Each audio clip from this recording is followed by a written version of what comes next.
అక్రమ చెరువు కబ్జాలను అడ్డుకొని బాధ్యులపై చర్యలు తీసుకోవాలని కోరుతూ గంగపుత్ర సంఘ సభ్యులు తహసీల్ చౌరస్తా వద్ద ధర్నా నిర్వహించి అనంతరం సబ్ కలెక్టర్ శశాంకకు వినతిపత్రం సమర్పించారు. అనంతరం నాయకులు మాట్లాడుతూ కళ్లపల్లి, మోతే, దరూర్తో పాటు మండలంలోని పలు గ్రామాల్లో గంగపుత్రుల జీవనాధారమైన చెరువులు మిషన్ కాకతీయ పేరుతో పూడికతీసి చెరువుల్లో మట్టి నింపుతూ కబ్జాలకు పాల్పడుతున్నారని, అలాంటి వారిపై వెంటనే క్రిమినల్ కేసులు నమోదు చేయాలని సబ్ కలెక్టర్ విజ్ఞప్తి చేశారు. ఈ కార్యక్రమంలో గంగపుత్ర సంఘ సభ్యులు పాల్గొన్నారు. అంతకుముందు ధర్నా చేస్తున్న ఆందోళనకారులను ఎస్ఐ రాజేశ్వరరావు తన సిబ్బందితో కలిసి నిలువరించారు.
నీళ్లు పెరిగాక ముందొచ్చి కూకప్ చేయాలంటే మొత్తం కనిపిస్తుంది.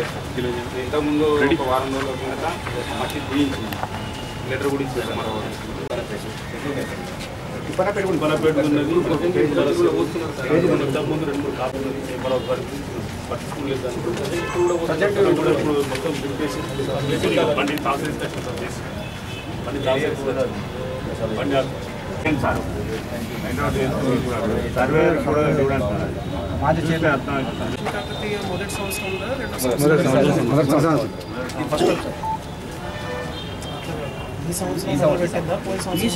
సంవత్సరంలో ప్రెజెంట్ వర్క్ నడుతుంది సార్. మొన్న సార్ ఒక 1 month 2 months ఏప్రిల్ మేలో దీనికి పని మొదలు పెట్టినారంటే దీని శిఖం కూడా నిర్ణయించుంటారు కదా.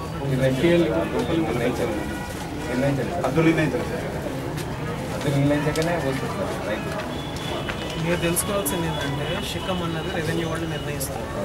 అది గవర్నమెంట్ భూమి కాబట్టి ఎంతవరకు ఉంది అన్నది మాత్రం చేస్తారు.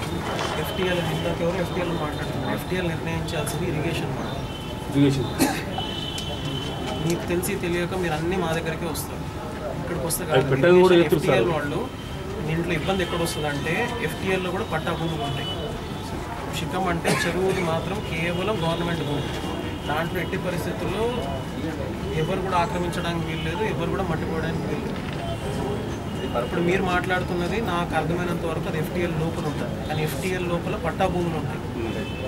అంటే సార్ చాలా మట్టుకు చెరువులో చాలా మట్టుకు పట్టా భూములలో వాళ్ళ దాంట్లో మట్టి పోసుకోవద్దని మీరు ఎట్లా చెప్పగలుగుతారు?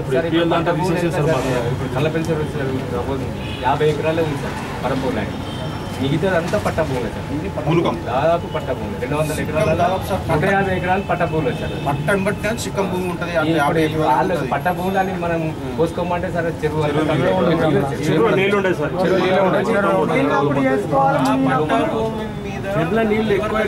రైతులు అంటే పట్టదారికి హక్కు ఉంటుంది సార్. పట్టదారికి వ్యవసాయం చేసుకోవడానికి పంట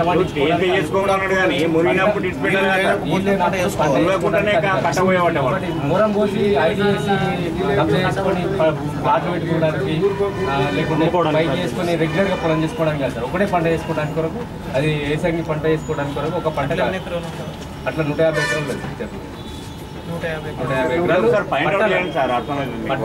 మస్తు బాధ ఉన్నది సార్. మాకు ఇంత 300 మంది 1000 మంది దాకా జీవనోపాధి ఏడి వచ్చినాడు సార్ ఇప్పటికి ఆయన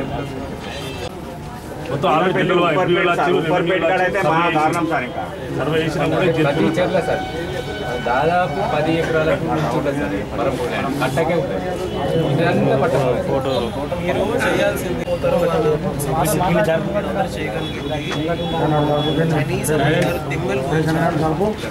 పిల్లర్స్ లా కట్టిస్తే పెడెస్టల్స్ అంటారు. అది పట్టా భూములు కాబట్టి ట్రెంచ్ కొట్టించడానికి ఉంటుంది. కాబట్టి దిమ్మలు పెట్టించారు. ఆ దిమ్మల్ లోపల ఎవరు యాక్టివిటీ చేసినా ఎవరికైనా కనిపిస్తుంది అడ్డుకోవడానికి ఉంటుంది. లేకపోతే వీళ్ళు జెండాలు పాతడం, వేరే వాళ్ళు తీసేయడం, ఇదే గొడవ నడుస్తూ ఉంటుంది. నేను తహసీల్దార్ని పంపిస్తాను, ఈయన కూడా పంపిస్తాను. కాకపోతే మీరు చేయించాల్సింది మీరు ఊరు వాళ్ళందరూ కలిసి కనీసం పెడెస్టల్ పెట్టే ప్రయత్నం చేస్తుంటారు.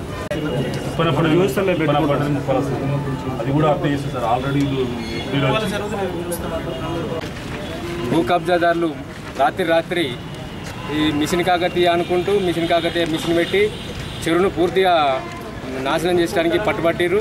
చెరువును తెల్లారేసరికి ఒక ఎకరము 20 గుంటలు రోజు రాత్రే బోధించి చెరువు కబ్జాకు గురి చేస్తారు. 5 ఫీట్ల నీళ్లు ఉండే చెరువును మొత్తం 5 ఫీట్ల ఎత్తుతోటి మట్టి పోసి మొత్తం కబ్జా చేసిండ్రు. దాని కొరకు మేము సబ్ కలెక్టర్ గారికి మెమోరాండం ఇవ్వడం జరిగింది. గతంలో ఇంతకుముందు మేము ఎంఆర్ఓ గారికి ఇస్తే దాని మీద స్పందన లేదు కనుక సబ్ కలెక్టర్ గారికి వచ్చి సబ్ కలెక్టర్ గారికి ఇవ్వడం జరిగింది. ఈరోజు ఇట్లనే చెరువులన్నీ కబ్జాకు గురైతే చెరువులే మిగలకుంటాయి. ప్రభుత్వం ఏమో మిషన్ కాకతీయ పేరుతోటి చెరువుల లోతు ఎత్త అంటుంది, కానీ ఈ కబ్జాదారులేమో భూమిని కాపాడుకోవడానికి భూ కబ్జాదారులు మొత్తం చెరువులే మింగేర్చడానికి ఉన్నారు కనుక వాళ్ళని వెంటనే వాళ్ళ మీద తగిన చర్య తీసుకొని సంబంధించిన వ్యక్తులను ఎవరైతే పోసిరో వాళ్ళని అరెస్ట్ చేయాలని మా పారిశ్రామిక సహకార సంఘం తరఫున మేము విజ్ఞప్తి చేస్తున్నాం.